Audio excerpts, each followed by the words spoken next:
মালিক মালিক আজকে আমাকে যেতে দেন। কেন? ওই লালন শাহর মাজারে মান্নত করছি, ওখানে একটু যেতে হবে। ও আচ্ছা, তাহলে একটা কাজ করো, আমি 500টা টাকা দেই, মাজারে দান করে দিবা, যেন আমার হাতটা ভালো হয়ে যায়। ঠিক আছে মালিক, আসি আমি। হ্যাঁ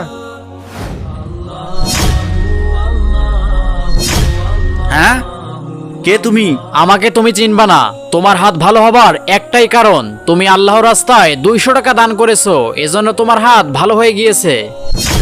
কি? ও 200 টাকা দান করছে? ওকে আমি 500 টাকা দিলাম, ওকে 300 টাকা মেরে দিছে।